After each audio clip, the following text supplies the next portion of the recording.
Hello, j'espère que vous allez bien. Heureuse de vous retrouver aujourd'hui après un petit temps d'absence.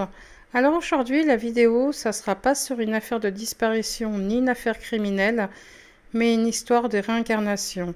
Je n'ai pas beaucoup d'images car c'est une vieille histoire, mais j'espère tout de même qu'elle va vous plaire. Alors installez-vous bien et c'est parti.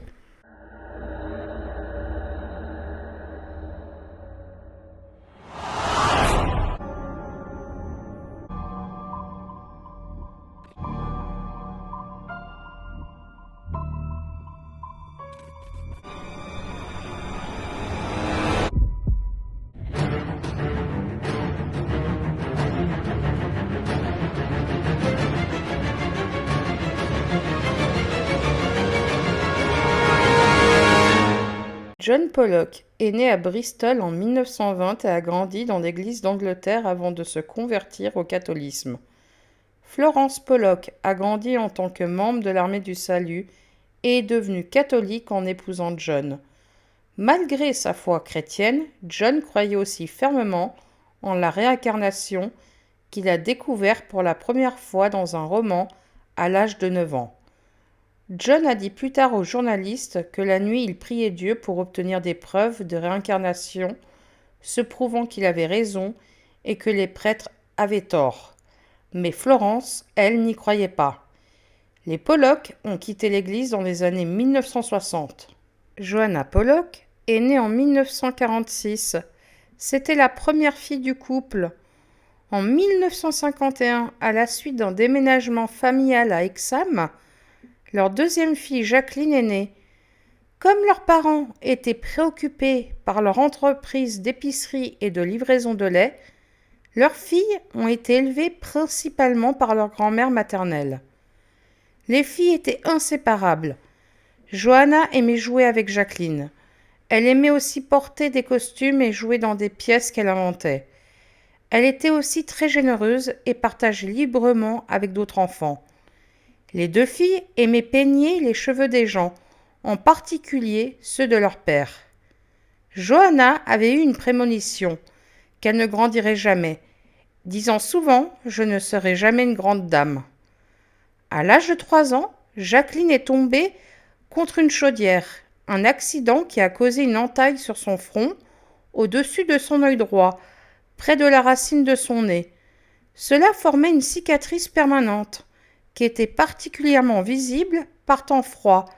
Jacqueline avait également une tache de naissance arrondie foncée sur le côté gauche de sa taille. Le 7 mai 1957, alors que Joanna avait 11 ans et Jacqueline 6 ans, elles ont été heurtées par une voiture et tuées alors qu'elles marchaient jusqu'à l'église avec un ami. La conductrice était une femme qui avait décidé de se suicider en conduisant après avoir pris ce qu'elle pensait être des quantités mortelles d'aspirine et de phénobarbone. Des témoins l'ont vu conduire de manière erratique et percuter les enfants qui n'ont pas pu l'éviter. L'impact les a lancés en l'air comme des balles de cricket et les 3 enfants ont été tués sur le coup. L'incident a fait la une des journaux dans toute la Grande-Bretagne. Leurs parents ont été dévastés, mais tandis que Florence essayait d'éviter de penser aux filles, John s'est consacré à le faire.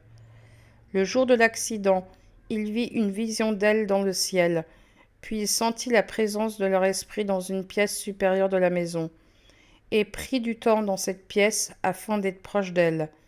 Il a dit plus tard qu'il sentait que la mort des filles avait été punie de Dieu pour avoir prié pour la preuve de la réincarnation.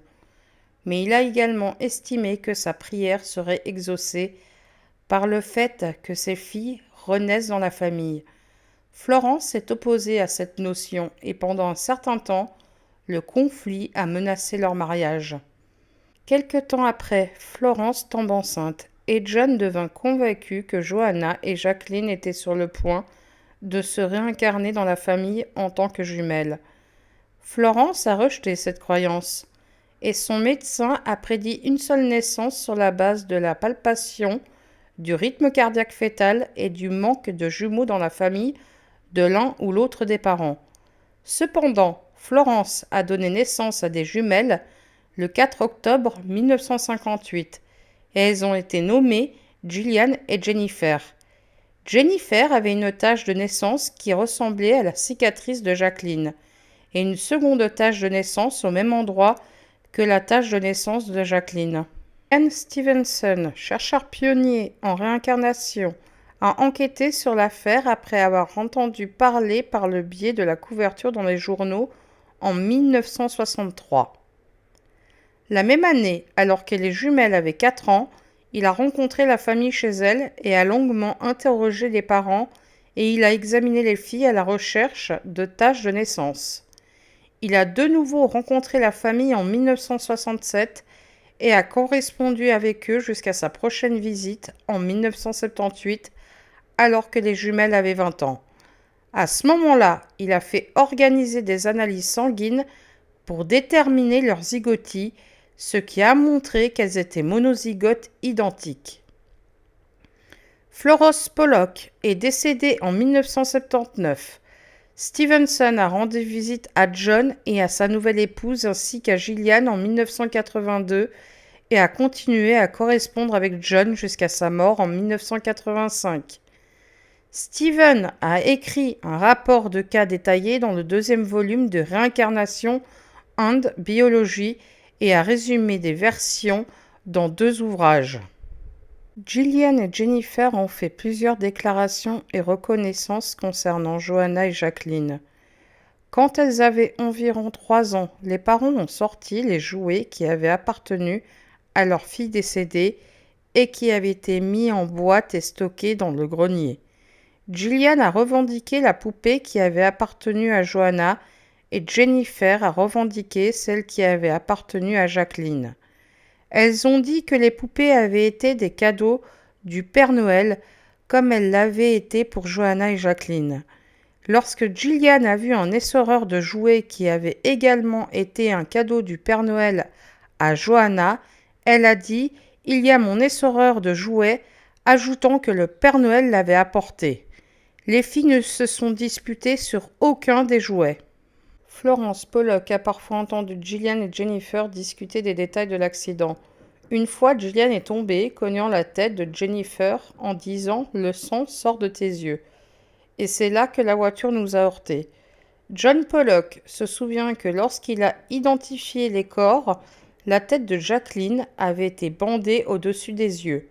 Gillian a un jour pointé du doigt la tache de naissance du front de Jennifer et a dit « C'est la marque que Jennifer a obtenue lorsqu'elle est tombée sur un seau ». Florence avait porté une blouse quand elle travaillait dans l'entreprise de livraison de lait avec John, mais l'avait mise de côté lorsqu'elle a cessé ce travail peu de temps après la mort de ses filles. Quand les jumelles avaient environ 4 ans et demi, John portait la blouse pour faire de la peinture et Jennifer lui a demandé « Pourquoi portes-tu la blouse de maman ?» Elle s'est ensuite énervée contre Gillian pour ne pas l'avoir reconnue. La sœur aînée avait été à l'école et n'avait pas vu sa mère porter le vêtement. Lorsque John a demandé à Jennifer comment elle savait que la blouse appartenait à Florence, Jennifer a dit que sa mère l'avait portée en livrant du lait. Les Pollock avaient déménagé de Hexham quand les jumelles avaient environ 9 mois. Quand elles avaient 4 ans, la famille a de nouveau visité Hexham pour la première fois. Alors qu'elles marchaient vers un parc, Gillian et Jennifer ont dit qu'elles voulaient traverser la route vers le parc et les balançoires et ont clairement montré qu'elles connaissaient le chemin, tandis que c'était la première fois qu'elles visitaient Hexham. Lorsque les filles se sont plaintes un jour du déjeuner qu'elles mangeaient à la maison, leur mère a dit qu'elles pouvaient déjeuner à l'école, et elles ont répondu « Nous l'avons déjà fait ». Ce n'était pas vrai pour Gillian et Jennifer, mais pour Johanna et Jacqueline, oui. Gillian et Jennifer parlaient souvent de l'accident de voiture, et selon John Pollock, lorsque les jumelles discutaient de cet accident, elles parlaient souvent au présent, presque comme si elles le revivaient. Elles ont aussi montré des comportements similaires à ceux de leurs sœurs décédées. Comme les filles plus âgées, elles étaient très proches et Gillian aimait jouer le rôle de mère envers Jennifer, ce que Jennifer a accepté. Tout comme leur sœur aînée, les jumelles aimaient peigner les cheveux des gens, en particulier ceux de leur père. Gillian était plus sociable et généreuse avec les autres enfants et a montré le même intérêt précoce pour les costumes et le jeu d'acteur que Joanna. Elle semblait généralement plus mature que sa sœur jumelle, malgré leur âge identique. Les jumelles avaient des phobies liées aux voitures. Leur mère a remarqué qu'elles étaient très prudentes en traversant les rues en lui tenant la main, même si elle savait que cela pouvait être lié à sa propre prudence.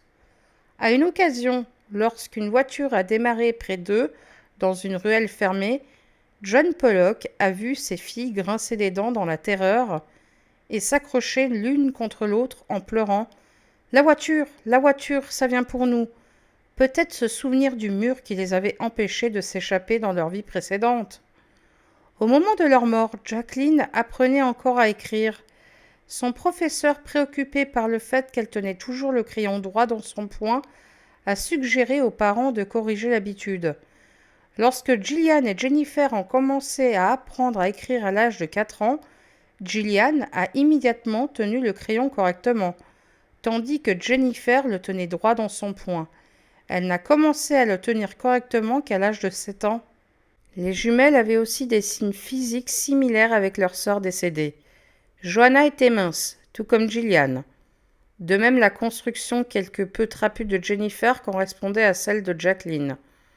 Joanna avait une démarche plus évasée que Jacqueline, et cette différence est également manifestée chez Gillian et Jennifer. À la naissance, une tache de naissance arrondie brun foncé a été observée sur le côté gauche de la taille de Jennifer, à l'endroit où il y avait une marque similaire sur celle de Jacqueline. Selon Florence Pollock, cette marque était légèrement déprimée à la naissance de Jennifer et est apparue davantage par temps froid, comme ce fut le cas avec la cicatrice de Jacqueline. Personne d'autre dans la famille n'avait de taches de naissance similaires. Stevenson note que puisque les jumelles étaient monozygotes et donc génétiquement identiques, la génétique ne peut pas expliquer les taches de naissance de Jennifer. Et l'impression maternelle, influence psychique de la mère sur un enfant à naître, est peu probable pour la cause, car Florence ne croyait pas à la réincarnation, bien qu'il spécule sur l'impression paternelle comme alternative à cependant, comme Stevenson le déclare dans un ouvrage ultérieur, il trouve inconcevable que John et Florence Pollock puissent façonner les comportements de leurs filles jumelles si exactement pour correspondre à ceux de leurs filles décédées. Au fur et à mesure que les jumelles vieillissaient, elles ont oublié leurs souvenirs de vie passée. Au cours de leur première année, John Pollock s'est abstenu de se référer à leurs déclarations sur ce dont elles se souvenaient, et il n'a pas non plus discuté avec elles de sa croyance en la réincarnation, dont elles n'ont appris qu'à l'âge de 13 ans. Les jumelles ont continué à vivre une vie normale. Lorsque Stevenson les a rencontrées dans la vingtaine, elles ont dit qu'elles ne se souvenaient rien de leur vie passée. Elles ont accepté la croyance de leurs parents qu'elles étaient leurs sœurs aînées réincarnées, tout en faisant preuve d'un léger scepticisme quant à la réincarnation en général. Puis en 1981, Gillian a connu des visions intérieures dans lesquelles elle s'est vue jouer dans un bac à sable avec ses sœurs. Elle a parfaitement décrit la maison, le jardin, les pelouses et les vergers qui correspondaient à une maison dans laquelle la famille avait vécu à Wickham, quand Joanna avait moins de 4 ans. Gillian n'était jamais allée à Wickham. L'affaire Pollock est l'une des nombreuses discussions de l'écrivain britannique Ian Wilson dans une critique largement sceptique. Il note que l'affaire est manifestement faible en ce sens que les seuls témoins des déclarations et des signes de comportement sont les parents, dont l'un croyait ardemment en la réincarnation. De plus, étant donné que les deux pères de filles avaient les mêmes parents, la connaissance des sœurs aînées aurait pu être disponible pour les jumelles par des moyens normaux. Comme explication alternative, Wilson propose une impression maternelle en écrivant « On ne peut guère douter que pendant sa grossesse avec les jumelles, Florence Pollock ait joué et rejoué dans son esprit les événements de la vie et de la mort de ses premières filles. » Richard Rockley, écrivant pour le site web Skeptic Report, suggère que John Pollock, puisqu'il croyait fermement en la réincarnation, a très probablement parlé de son idée que les jumelles étaient des réincarnations de leurs sœurs en leur présence. En outre, d'autres membres de la famille et amis auraient pu parler de l'accident et de leur mort.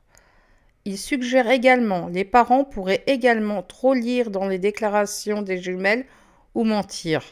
Cependant, comme Wilson le note, les taches de naissance qui correspondent aux taches de naissance, aux cicatrices ou aux blessures de la vie passée, qu'aucune des théories de Rockley n'explique cela. Voilà, cette vidéo est finie. J'espère qu'elle vous a plu. Moi, je vous souhaite une bonne soirée et je vous dis à la prochaine pour une nouvelle vidéo. Bye bye!